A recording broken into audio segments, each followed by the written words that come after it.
हमारी मूवीज के maximum super heroes frictional character वाले ही दिखते हैं। एक बार को उनकी सुपर पावर साइड से हटा दी जाए तब भी वो बस किताबी पात्र ही हैं। असल दुनिया में ऐसा कौन है जो हैंडसम है, इंटेलिजेंट है, इतना अमीर है, हार्डवर्किंग है और इसके बाद भी उसकी लव लाइफ अमेजिंग है।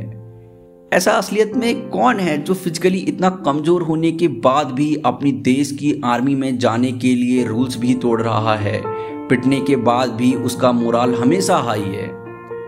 और एलियन, उनके बारे में तो क्या ही कहें।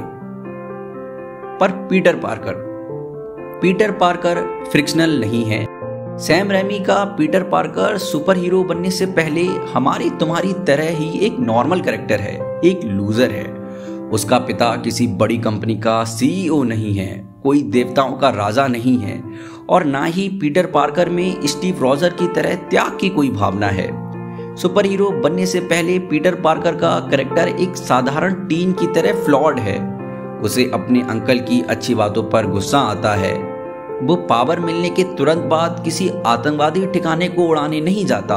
वो किसी हत्यारे का पीछा नहीं करता, बल्कि वो वही करता है जो हम करते। वो अचानक मिली पावर का इस्तेमाल पैसे कमाने के लिए करता है, क्योंकि उसे अपनी क्रश को इम्प्रेस करना है। आपने कभी मुंशी प्रेमचंद्र की पंच परमेश्वर कहानी पढ़ी है?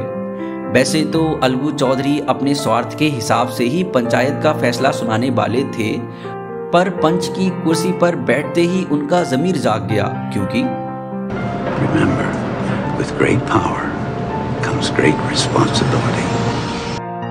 बाकी मूवीज जहां हमें बस एंटरटेन करने की कोशिश करती हैं, पर स्पाइडरमैन इनसे अलग है। वो हमें एंटरटेन करने के साथ मैसेज देने की भी कोशिश करती है। चाहे हम अपनी नॉर्मल लाइफ में कैसे भी हों, पर अचानक से हमें कोई पावर मिल जाती है, हमारी पुलिस, क्लर्क या टीचर की कोई नौकरी लग जाती है, तो हमें उससे मिली अपनी पावर का इस्तेमाल समाज की भलाई के लिए करना चाहिए। स्टीव रॉजर तो एक ईमानदार अधिकारी बनेगा ही, क्योंकि उसमें तो पहले से ही महानता के गुण हैं। पर हर नेबरहुड में स्टीव रॉजर पैदा हो जाए ये पॉसिबल नहीं है। हर नेबरहुड को एक स्पाइडरमैन की ज़रूरत है, जो हम लोगों को ही पूरी करनी है।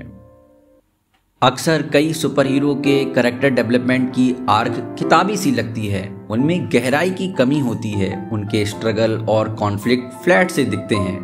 पर स्पाइडरमैन वैसा नहीं है। वो दूसरे हीरोज की तरह कूल और हैंडसम भी नहीं है। आप रियल लाइफ के कुछ सुपर हीरोज को देखिए, इनमें से कितने लोग आपको कूल या हैंडसम दिख रहे हैं। टीनेज में मैं हमेशा ही आयरन मैन जैसा बनना चाहता था, पर मुझे यह भी पता था कि असल हीरोज की जिंदगी टोनी स्टार्क की तरह नहीं, बल्कि पीटर पार्कर जैसी कटती है।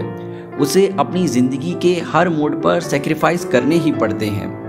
अगर आप अपना पैसा, टाइम, कमिटमेंट समाज के लिए रखेंगे, तो आपके पार्टनर के साथ दिक्कत बढ़ेंगी ही।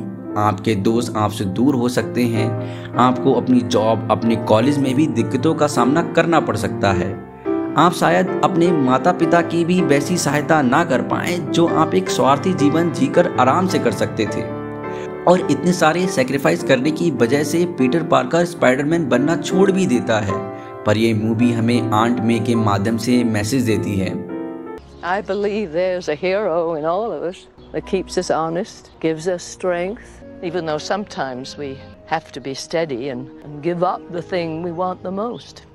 हीरो बनने के लिए सेक्रीफाइस तो करने ही पड़ते हैं, और जो व्यक्ति इन त्याग के बाद भी समाज के लिए लगा रहता है, वही असल सुपर हीरो है। और सबसे बड़ी बात तो यह है कि आपके इतने त्याग के बाद भी जरूरी नहीं है कि समाज का हर तबका आपको हीरो के रूप में याद रखे। कुछ लोग तो आपसे चिढ़ेंगे ही। साथ ही स्पाइडरमैन मूवी हमें यह भी बताने की कोशिश करती है कि जरूरी नहीं है कि मीडिया में जिसकी छवि एज अ विलन गढ़ी जा रही हो, वो सचमुच में विलन हो। वो हीरो भी हो सकता है। जहां बाकी सुपर हीरोज के लिए वायलेंस आम है, उनकी फिल्मों में मारकाट सामान्य सी बात है।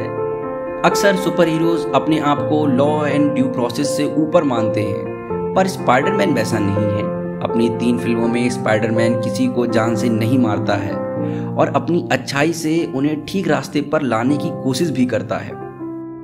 स्पाइडरमैन 3 इस बात को भी एड्रेस करती है कि अगर हीरो के अंदर जरूरत से ज्यादा प्राइड आ जाए तो वो कितना खतरनाक हो सकता है। घमंड से भरे हुए हीरो की मोरालिटी क्वेश्चनेबल हो जाती है।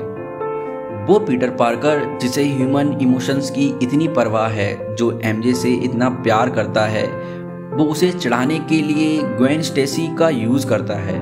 अपने दोस्त के मुंह पर बम मारकर पीछे मुड़ के देखना ठीक भी नहीं समझता।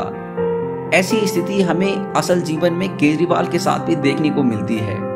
दिल्ली में 70 में से 67 सीट जीतने के बाद केजरीवाल भी घमंड से भरे हुए नजर आते हैं। केजरीवाल का उदय इंडियन पॉलिटिक्स की कीचड़ में एक हीरो के रूप में हुआ था, पर समय के साथ केजरीवाल वैसे ही तानाशाही प्रवृत्ति वाले हो गए जिसके खिलाफ वो खड़े हुए थे।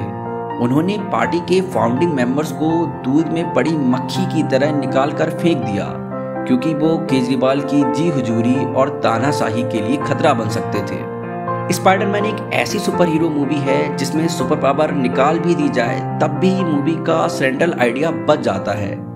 बाकी सुपर हीरो मूवीज में ऐसा देखने को नहीं मिलता। स्पाइडरमैन सिर्फ सुपर हीरो वाली कैटेगरी में अमेजिंग मूवी नहीं है, बल्कि स्पाइडरमैन सभी मूवीज में एक अमेजिंग मूवी है, जो हमें मैसेज देती है, हमें सिखाती है कि कैसे हम अपने फ्लॉज और अपने कॉन्फ्लिक्ट से ऊपर उठकर एक बेहतर इंसान बन सकते हैं।